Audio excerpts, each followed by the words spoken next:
Welcome to Tonebender's Sound Design Podcast, presented by Sound Ideas. This is the show where we talk with the sonic artists behind our favorite films, games, and series. Sound Ideas is introducing the newest installment to the Hollywood Edge's legendary sound effect collection, Premiere Edition, Volume 12. Build a rich audio sphere to enhance all your productions with this impressive assortment of sound genres ranging from machinery to nature to science fiction. Access over 3,000 sounds available in 4 resolutions with descriptive metadata and UCS formatting. Head over to sound-ideas.com to learn more. Hey everyone, thanks for listening in today. I've already been getting some great submissions for the Tonebenders listener field recording stories, but we need more. So dig up your favorite sound that you have recorded and send it in along with the story behind how you were able to capture the sounds. I will take all these submissions and make a future episode with all the stories. And this just in, Chris Trevino from O-Mini Microphones has supplied me with 2 pairs of O-Minis that you can win by submitting. Get your stories in before the deadline of August 15th for your chance to win. Full details on how to participate are at tonebenderspodcast.com and click on Field Recording Story Submissions at the top. Also, listeners in London, England, come on out for August 24th at 7 p.m. to the Crown and 2 Chairmen in Soho for the second Tonebenders London Sound Design Meetup, presented by the Motion Picture Sound Editors. Spend an evening surrounded by the London sound community and see old friends and hopefully make a bunch of new ones. I'll see you there. This episode is actually a long time coming. I've been trying to figure out how to tackle the idea of AI and its influence on how we will all be doing our work in the future. So when the MPSE recently put out a press release about AI-created work and its eligibility at their Golden Reel Awards, I saw it as a chance to broach the subject. You can go to tonebenderspodcast.com to find this episode's page, and you can read the original press release from the MPSE, as well as their follow-up statement that filled in the details more. Okay, here we go. Hello, my name is Tim Muirhead, and I will be your host today as we talk about AI and how its role in audio post can be looked at as we all go forward. Have the horses already left the barn? Is there a way that it can be integrated and used ethically so that it can help us do our work instead of taking work away from actual people? These are questions that we've all been asking ourselves, and we're all trying to find the answers. The MPSE has been the first of the craft guilds to attempt to address this issue. And with me today to discuss this stance and how it came to be, we have the president of the Motion Picture Sound Editors, David Barber. David was previously on Tonebenders talking about the wonderful indie film, The Killing of Two Lovers, back in episode 166. It's great to have you back, David. Good to see you. Great to be here, Tim. We also have the chair of the MPSE's AI committee, Brent Findley. Brent has also previously been on Tonebenders way back in episode 173, talking about his work on one of my all-time favorite shows, Ted Lasso. It's great to talk to you, Brent. Hey, Tim. Great to talk to you and you, David. You as well, Brent. Brent, you're the chair of the AI committee. Maybe I'll throw this first question to you. What led MPSE to kind of take this stance, to be the first craft guild to kind of put an AI rule in for its awards? As part of a lot of craft guilds and organizations, we're all being confronted with the fast pace at which this, I don't want to call it beast, but, we talk about AI as generative AI, especially as being, started out as a toddler and it was doing toddler type things. And then it's becoming an adolescent and it's growing, and it is growing at a rapid pace. It is becoming highly complex and usable, quite usable actually. So, but what we were seeing is that it seemed like everyone was, it's not a blanket statement, but from what it looked like, we're all sitting on our hands, not sure how to even approach this machine, and our government's going to even do anything. Are they the ones that are in charge? And watching the Copyright Office, which was great that they got into it and we're taking input from people from all crafts and in all businesses and industry about AI, but then it is also a government organization that has a lot to consider. It's getting overrun faster than it can do the research. So while we appreciate those efforts, we felt that we had to do something upfront and bold to get the conversation started that says, are we going to get run over by this, or are we going to start establishing what we're willing to do with it, or we're willing to put up with, or be working alongside, or what do we consider usable, tolerable, intolerable? We had to do something, and I feel like everybody felt like they'd have to do something. It wasn't like we were gunning to be first. We just had made the decision and did it, Personally, I had an anxiety about it going too far and we're losing our voice in it at all if it went too much further. That was a common theme that we discussed in the committee and in the Rules Committee as well, was that things were progressing at such a rapid rate that a decision to do something about it next year was going to be way too late, because you see the landscape changing on a week-to-week basis nowadays. Even after we made the announcement, circumstances around our announcement changed within 3 days. It's evolving so quickly. It's kind of at an apex of no return, and we just kind of wanted. We've all the other common phrase that we've used about it is that this is a conversation we needed to have yesterday. It now seems like there is enough information out in the public eye, in the professional sector as well, and we can kind of see trends and we can see where they were going. Whereas a year ago, you could speculate on where you thought it might be going, but now the directions seem to be a lot clearer. So it's one of those things where we just felt that a full stop pause, and I'll use the word pause because a lot of people have read the headlines and the headlines have been splashy and dramatic, but we had an article go out on our reasoning that was very detailed and very open to what the technology is going to bring to audio professionals. Sorry, David, I just want to interrupt real quick. I want to let listeners know that the original press release that generated those splashy headlines and the follow-up that the MPSE released to kind of flesh out your stance further are both up on this episode's page at tonebenderspodcast.com or at the link at the bottom of the description in your podcast player app. I would like to encourage everyone to read that when they have a chance. I just wanted to let everyone know that they can find those there. I'll hand it back to you now, David. Right. We fully recognize that it's here and it's here to stay.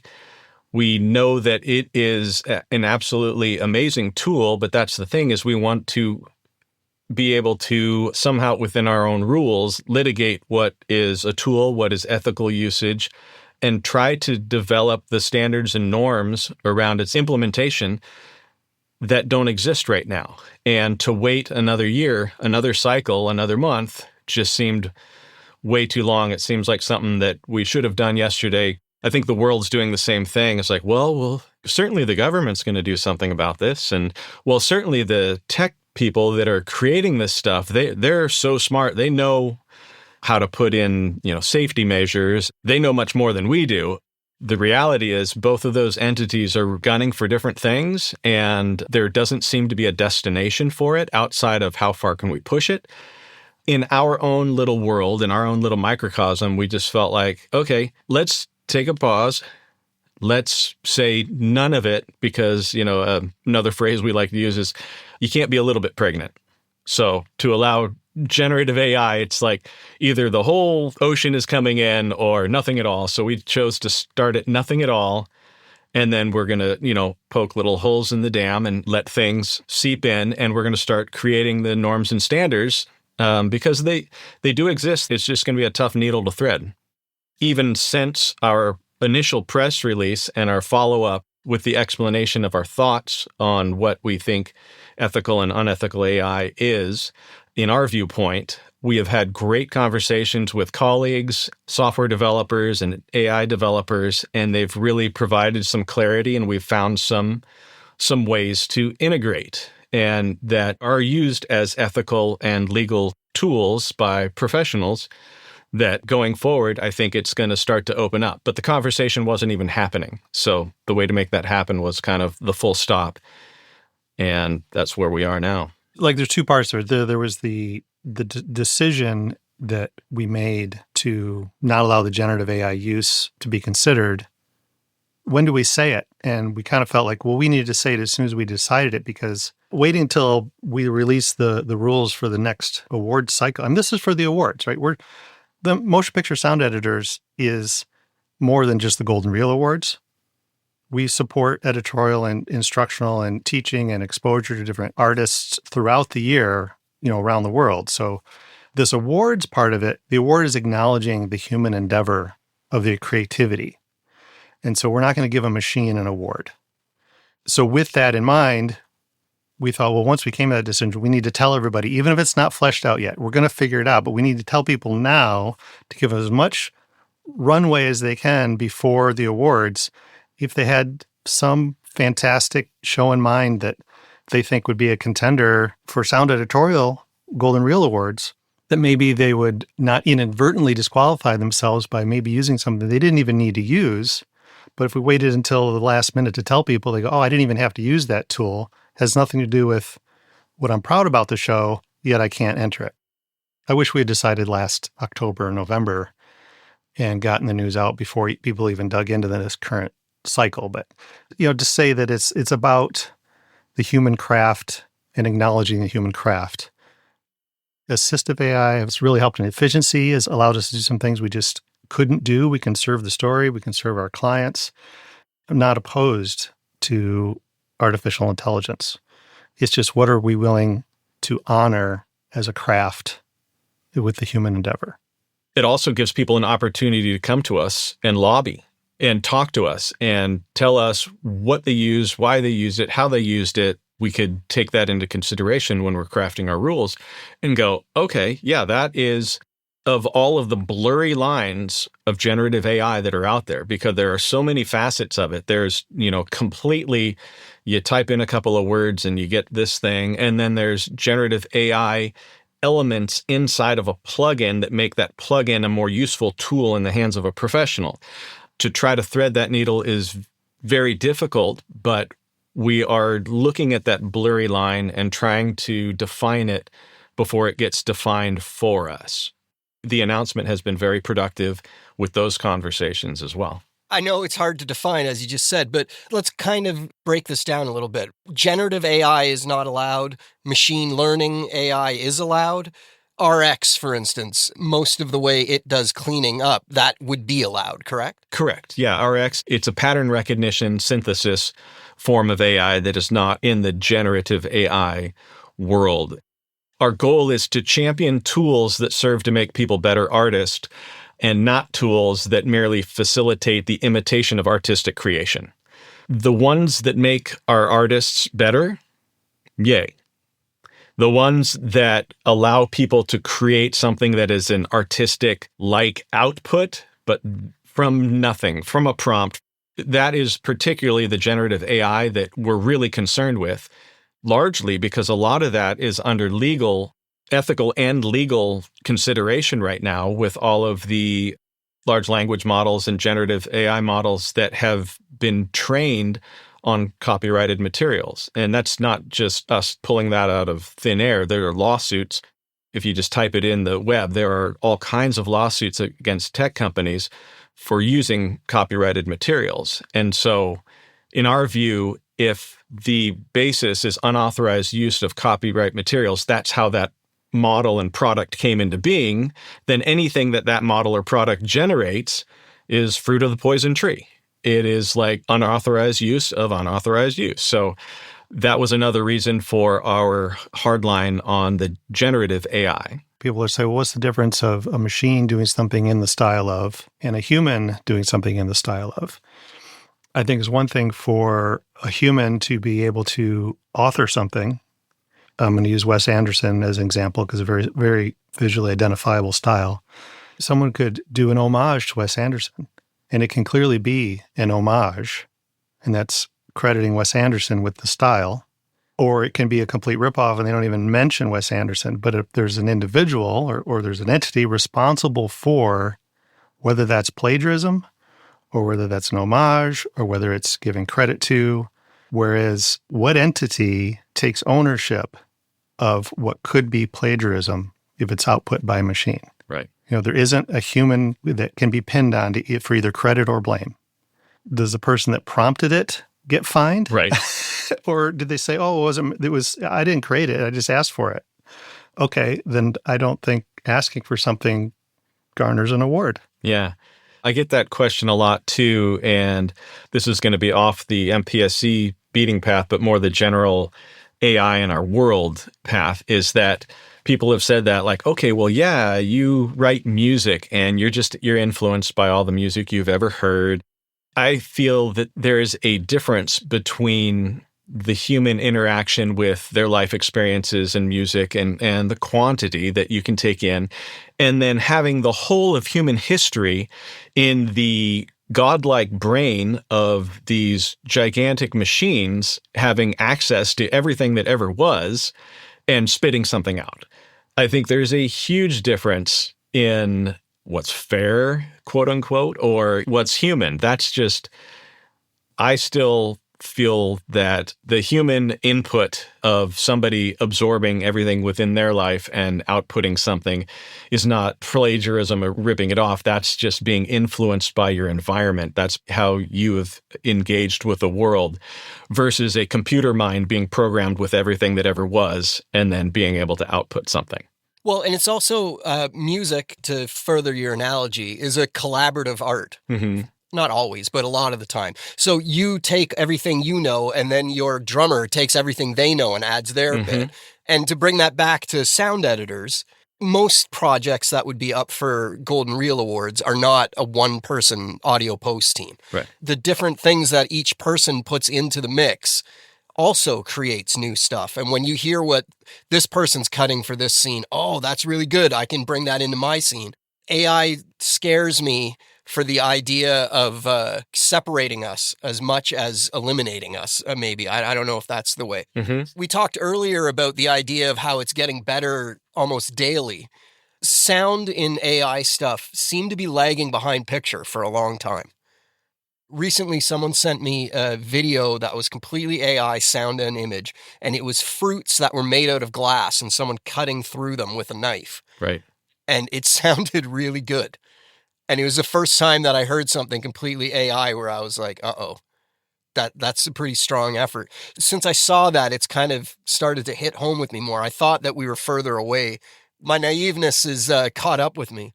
You said earlier, David, that within 3 days of your press release coming out, something changed. What was that?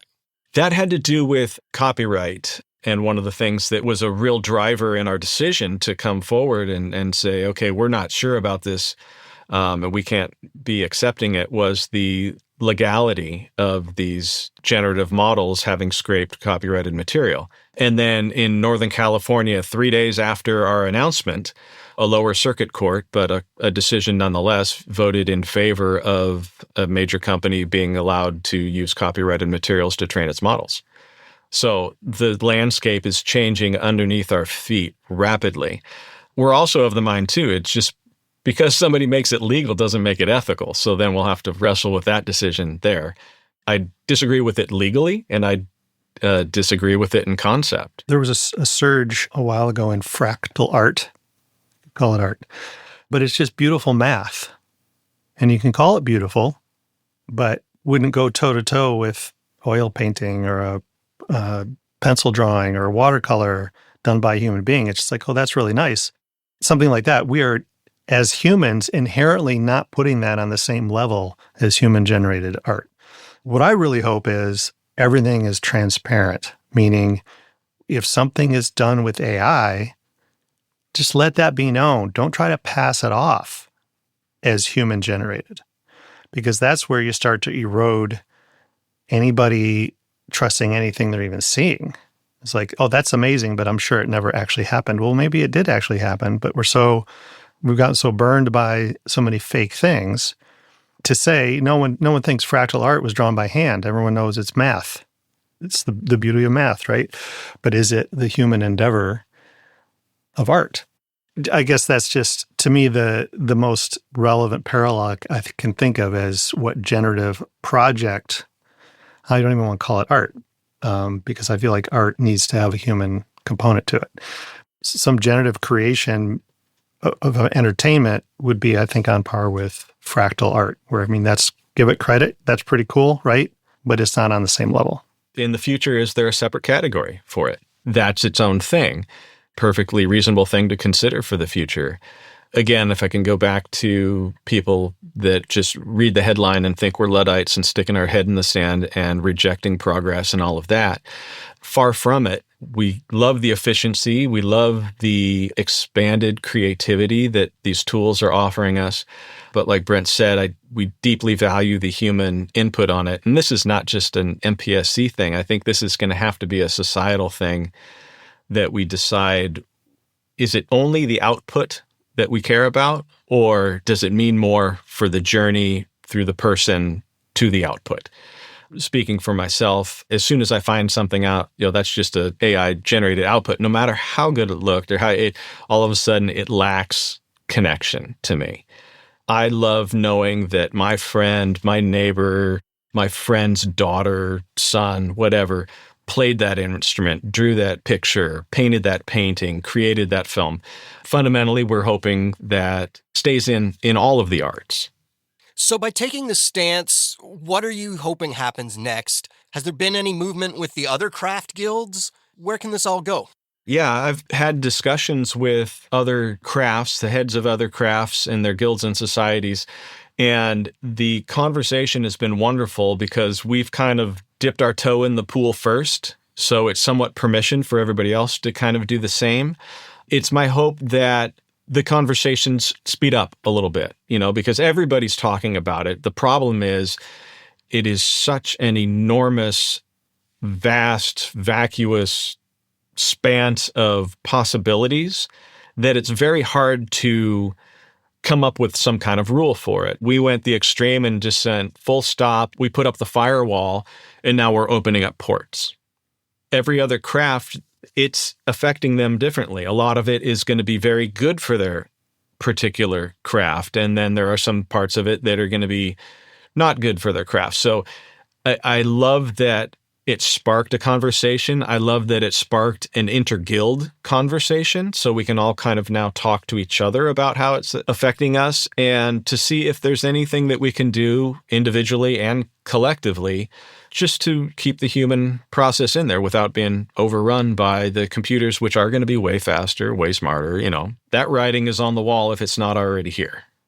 The other thing that is very much on our minds is the future, and future of film and sound professionals that want to get into it. The death of expertise or the loss of institutional knowledge that goes away when you plug it all into a machine that can be accessed with a couple of prompts, but you don't know why you're getting what you're getting. And I still think the why you're getting what you're getting is a very important step of truly being an artist or an effective practitioner of sound. And if we eliminate those positions, if we eliminate that process, I don't think that's good for the industry and humanity as a whole. I think it's still important that steps are followed. Let's make them more efficient. Let's make them more creative. Let's make them more artistic and stuff. But let's have it in place so that people can learn along with us. But that's a common thread, I think, in all industries dealing with Gen AI getting into their business is that the first positions to be replaced are the rudimentary ones. That's the foundational experience that experts had to go through to become an expert. Generative AI loves this idea because what it'll do, if it were sentient and could love, right? What it will do is replace the entry-level jobs. And then the experts will eventually age out. And so there is no expert left. So Gen AI says, that's okay. I got this. I'm the expert. Mm-hmm. Right? So who's going to tell it it's wrong? There isn't an expert around to say it's wrong. So that's the apocalyptic end game. Right. Is that we're not even, I saw somebody asked, will generative AI even bother to make its own films from scratch, like in a sentient manner? Like, would it even care enough to make something that would entertain humans? Right. We're the ones forcing it to entertain us. And is it get to the point that says, I'm not going to bother? Now I'll walk all of this back 2 steps and say that don't get caught behind. We are not saying this to discourage people to put all the new products on a shelf and just ignore them because we're working out our rules for what we feel is human enough interaction with the creativity of the generative AI models to put up for our awards. In particular, this next upcoming year, we'll have a completely different set of rules that will have been carved out, and we will have had great conversations with colleagues, with people using it, with developers. The whole situation is going to be evolving quickly. So please evolve with it. Don't be left behind. We are not in any way, shape, or form discouraging people from experimenting with it and utilizing it. Just go into it with an open mind about, is this something that is helping me, or is this something that intends to take my seat and kick me out of the cycle altogether? Especially if you're embracing purchasing something or signing up for a subscription, just go, okay, what's the end game of this particular? Look at everything with a cynical eye and not just think about what it can do for me right now at this moment. What is the purpose of this in the long run? And if the purpose is to kick me out of the chain, then that's probably not something that you want to pursue. Besides the curiosity factor, most of the hubbub is coming from people that stand a financial gain of you adopting a product. So understand that it's in their interest to make you feel like you're going to get left behind if you don't use their product. Like David said, eyes open, understanding where it's coming from doesn't mean don't look at stuff, doesn't mean don't use stuff. Just be cognizant of the ramifications of what that's going to mean. And I'm excited about new stuff. I love new gear. I love new software.